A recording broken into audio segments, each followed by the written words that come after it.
Hello, Paula. Hi. Um, so I was at Target yesterday buying our groceries, and I saw this book while I was there that I thought I needed to buy, and then we could read it to you. I So, have no idea what's going on. but Caitlin will read it to you now. So it's called Mr. Rogers' Neighborhood. Henrietta meets someone new. Will you hold the book while Yeah, sure. Okay. By Fred Rogers. Fred M. Rogers. All right, turn the page. Okay, Whoa. When someone new comes to our neighborhood, we sometimes wonder if people will like that person more than they like us. Let's pretend that Henrietta Pussycat is worried about a neighbor who's coming to the neighborhood of make-believe. Henrietta Pussycat was on her way to visit Grandpierre. She was Grand-père is that name. Grandpère. She was Means grandfather in French. She was walking along thinking, I like this neighborhood. I have so many friends here.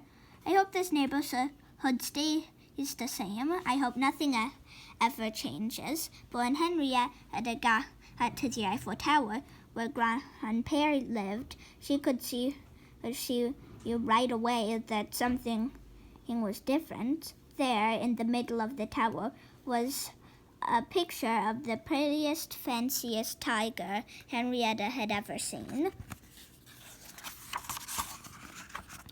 Bonjour, Henrietta, Grandpère called from his balcony. Do you like this picture? Oh, why, yes, Henrietta said. Who is that beautiful tiger? She's my granddaughter. Her name is Colette, answered Grandpère. She's coming here for a visit, all the way from Paris. Henrietta thought for a minute. We don't need any visitors here, she said to herself. We're all happy with each other. I don't want anyone new to come. Henrietta didn't feel like visiting Grandpère anymore, so she turned around and walked away. I'll go visit X the owl instead, Henrietta decided. I like X, and he likes me. We can play together. But when Henrietta got to the tree where X lived, she could see right away that something was different there too. X wasn't in his tree. He was on the ground with a bright piece of cardboard, some brushes, and a can of bright red paint.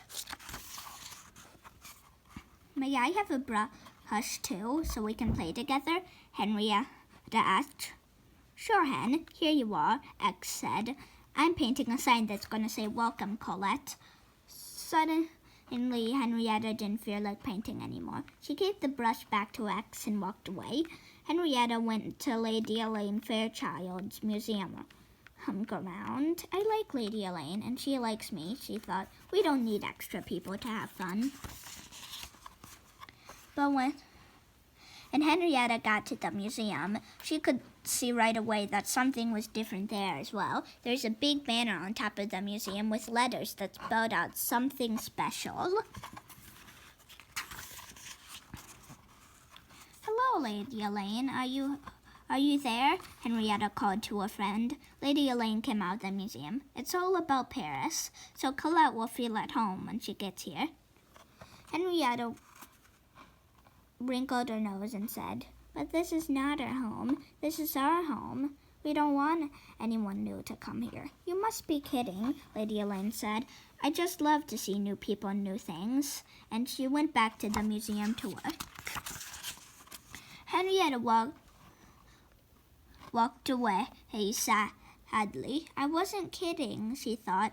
I don't want anybody new to come. She might decide to stay, and she'd be prettier and sweeter than I, and Henrietta started to cry. It wasn't long before Daniel Striped Tiger came by Henrietta's crying place. Henrietta and Daniel often played together. They were the same age. Why are you crying? Daniel asked. Because I'm sad, Henrietta answered. Why are you sad? Daniel asked. Henrietta told Daniel all about Colette's coming. said she didn't want anybody new to arrive because there would be just too many people. She was feeling pretty jealous. Daniel said he understood because sometimes he felt that way too. And when they were talking, somebody carrying a suitcase came up to them and said, "Excusez-moi, I'm not speaking English very well. Could you help me?" Henrietta and Daniel both said, "Are you Colette?" The visitor said, "Oui, I am called Colette. I need help. I'm looking for my grandpère." Henrietta looked at Daniel. Then she looked at Colette and said, "We'll take you to grandpère." Daniel helped carry the suitcase, and Henrietta took Colette by the paw, and they walked all over to grandpère's Eiffel Tower. As soon as Colette saw her grandfather, she kissed him on both cheeks, and they both started speaking in French. Then Colette remembered Henrietta and Daniel. "New friends helped Colette," she told Grandpère. Grandpère said, "Thank you both very much. I hope you'll help Colette meet the other neighbors too. You know them all so well." Henrietta said, "Oh, we will. Just call us when you need us again."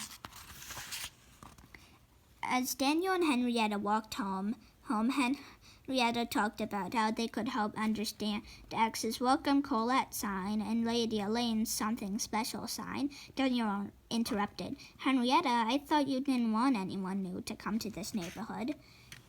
And Henrietta said, "At first, when I saw that Colette needed us, I thought it was kind of nice to have her here." Daniel said, "Oh," and the two of them walked past the crying place over to a secret place where they often liked to play. Henrietta was happy when she found out that Colette and Grandpère really needed her. After that, she felt she could be a friend to Colette. Children are often surprised to find out how much grown-ups really need them, and it's a happy surprise, isn't it? That's it. That's the end. Yep, that's the end. We hope you liked the story. I don't have a mouth now. My mouth is a book. Your mouth is a book. La la la la la la la la. And we hope you're doing well. And see you soon. Bye. Bye. Bye.